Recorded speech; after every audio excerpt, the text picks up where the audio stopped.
I'm Scott Burns, as Johnny said. I'm a product manager for one of our product managers for our API platform. I've been here at MindBody for about 4.5 years. I've had a lot of experience working on a lot of different apps and products at MindBody. Much of my experience, though, has been with the API, so I'm pretty excited to go over all of the things on the MindBody platform today that we have coming up, and we're going to go over what's new technically speaking. The first thing I'm going to go over is the objective, because there's a lot of things we're going to focus on, so I want to make sure our minds are right. And our objective is to encourage innovation, drive usage of MindBody's newest API updates. To dive into that a little bit further, we're going to provide an overview of all of our planned updates. We have a lot of API workflows we're going to be kind of going over in various parts of the presentation. There's new product opportunities to take advantage of with those workflows that we've been talking about. And then we're going to be talking about how to take advantage of the resources and make sure you have resources to get started with all those new updates. So our agenda for today, we've got our Webhooks API. I think everybody's been very eager to get going with that. I've heard, I've gotten emails from quite a few of you asking for access to the closed beta that we have right now. So that's very exciting. Second up on the agenda is the public API. We're moving to V6 quite soon here. That's really exciting as well, because I think probably most of you know we're on version 5 and 5.1, and this is a major version update, so I think you can kind of start thinking about what that might mean as a major version change is coming. And then we'll be going over some prepaid gift card support in V6 as well. So our Webhooks API. Right now, what I have up here is a screenshot of our documentation. It's quite robust. There's a lot more going on in there than previous years. When you've looked at our documentation, I think we've seen that there's some areas that we can add to. And I think what we've really done here is added a lot of documentation for you to get up and going. And if you actually flip over the sheets that each of you, I think, hopefully have on your desk, that has a kind of an overview. A lot of this information is also on the developer portal. So if you go to developers.mindbodyonline.com, you'll be able to see all that information. And basically, for the unfamiliar, what Webhooks allows us to do is send you notifications when something happens in the MindBody software, so that you know in real time when an update is made. So there's event hooks throughout our software that we've implemented that allow us to send you messages when something happens in MindBody software. Say a client has been updated and you need to know that information previously. What you'd have to do is long pull or public API. I don't think probably many of you are very much fans of that. So what we're implementing now with Webhooks is the ability to not have to long pull the API. What you can do is just wait for an event to be sent to you, and then you can update your cache and your databases accordingly. And then this is MindBody's implementation of a push API, HTTP push API.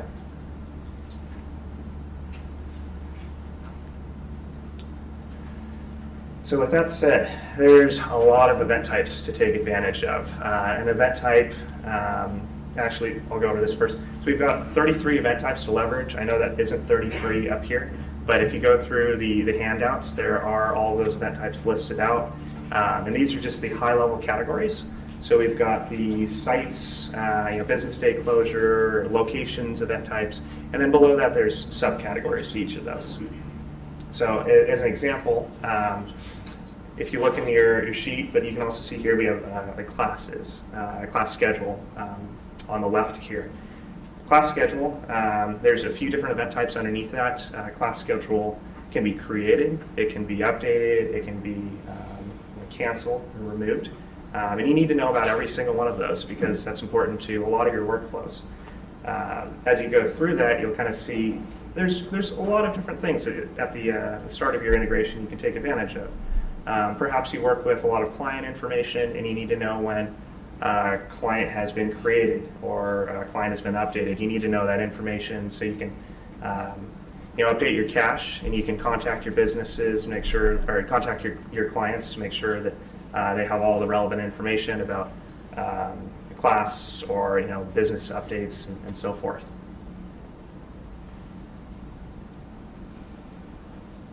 But I'm going to go into an example here. This is, I think, one that a lot of you might be familiar with, the merge duplicate clients tool and the MindBody software.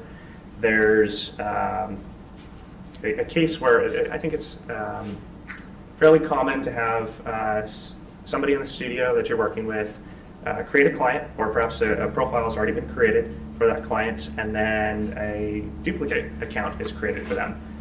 Because at a different time, a different point in time, that client has showed up to the business, and then there's two accounts they're working with, and you need to reconcile all that data and make sure that it's all in one account. So what's happening here is in the screenshot, we have one client on the left and then one client on the right. We want to keep the client on the left, but we want to merge all that information from the client on the right into the left. And you want to know when that happens and what all that looks like, so you can identify that for your use later. So I've highlighted on the right here the client profile merger created event type. So what that allows you to know is there's some specific items in the payload that I've called out here. The kept client ID, the kept client unique ID, and then the removed client unique ID. There's a little bit more data in the payload that you'll receive about all of this information. But those are some of the ones I wanted to call out because those are the items that you'll most likely need to reference later on. I need to know the ID for my clients so that I can send them an email or I can contact them, follow up with them. And then I'm not referencing the removed account later on in workflows and breaks down your workflows. So our solution to that is, and here's an example payload of our merge client account event type. And the information laid out here allows you to know where exactly a merge has occurred. So you have your site ID, you have your merge date time, actually when that occurred, who did that merge, if you have your staff information as well. And then you have the other three fields that I called out earlier, of the IDs, so you know which one to keep and then which one to remove, and how to handle that moving forward. You'll use your kept client ID to reference and then use that in your workflows as you manage your client profiles.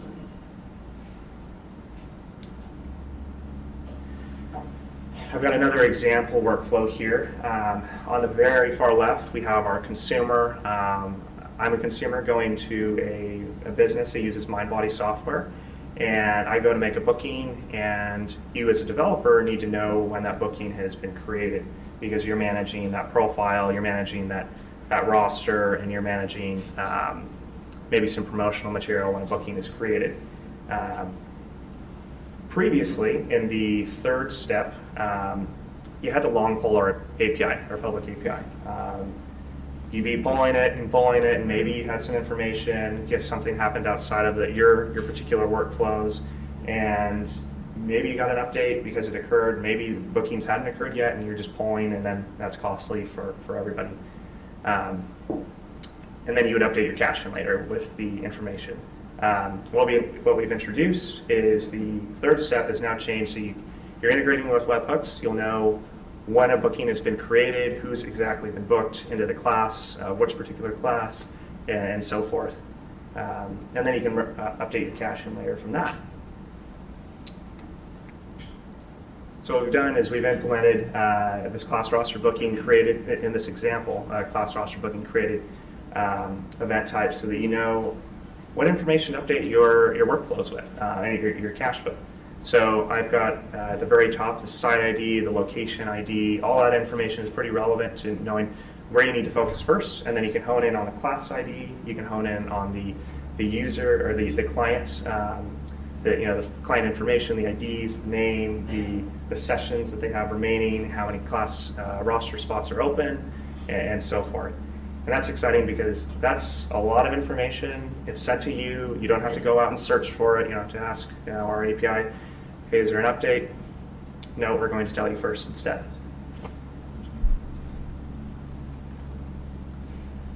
So I've got an example here. This is just an example scenario, but in this case you have access to 100 different sites and you're subscribed to our class and client event types. So the class and client event types are our most heavy, frequently used workflows. They're going to generate the most data. They're going to be triggering those event hooks the most frequently throughout our software. And in this example I put together, you're looking at some really, really busy sites. They're booking constantly. They're updating clients constantly. So you have 500 requests per minute that you're having to work with. That's being sent to your webhook URL that you've specified in your subscriptions to these event types. And each message size is 1,500 bytes. That equates to about 33 gigabytes of monthly traffic that you're going to queue, you're going to respond, you're going to process, and then you'll update your cache with. So I'm going to go over this in a little bit more detail on the next slide, but that last line there of how to process all of this information, this new data, is very key.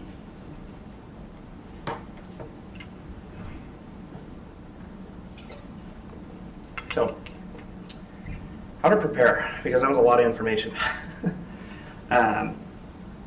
We're going to have an open beta access next month. So that's really exciting because I know everybody that's been asking me has been saying, when is this going to be open? We've been getting a lot of feedback from developers so far. It's been very helpful for us to understand how to best serve and create the best developer experience possible. So there's a lot of things that go into this because it's a brand new offering by MindBody.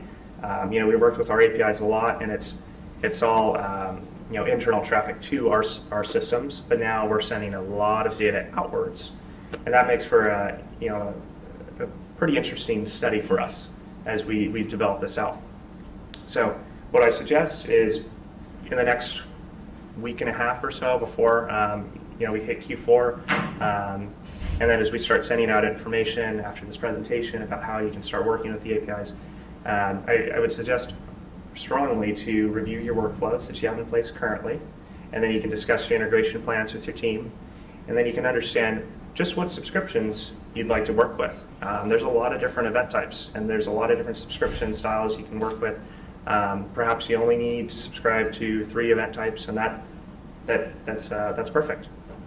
But that'll kind of be key to driving your launch plans. And then, as I had said on the earlier slide, you should follow the 4 steps I've outlined here to plan to receive the webhook, respond to that request, queue the message, and then process the data. So again, you're going to, once you receive that webhook, take that in, respond to that request on your second step. So we understand, hey, we've successfully delivered the message, we can move on, MindBody can move on, so we don't have to deliver the message again. It's not costly to your systems to process it twice. And then you're going to want to queue that message and keep that in your system so that you can process that data later on. You can process that however fast you'd like, but we just recommend following these steps so that you can get through the workflows quicker. So that was a lot of information. We'll have time at the very end after we have our presentations for all the updates to go over Q&A, but are there any burning questions that anybody has? How reliable The SLA, basically. No, just the deliverability of it. So we're looking for at least 3 nines deliverability of the events that are going through. So for those particular event types. The reason I'm asking, I'll give you an example. We're integrated with other point of sale systems in general, and whenever we try to work with Webhooks, we always get a response, don't rely on them too much. Right? So it's so that's my question. Yeah, it is in a beta. We are getting feedback. Most of the feedback is, and the work that we've been doing lately, the team is actually working on this right now. There's more concern around the uptimes of your systems to just actually manage the amount of traffic. It's reliable data. It's something that you can rely on consistently to be able to use to update all of your workflows. But the feedback really has been, can you get the updates in a timely fashion and make sure that you respond back to us so the messages don't just drop off the minute it's out of date. And then Yep. the delivered once, that's it?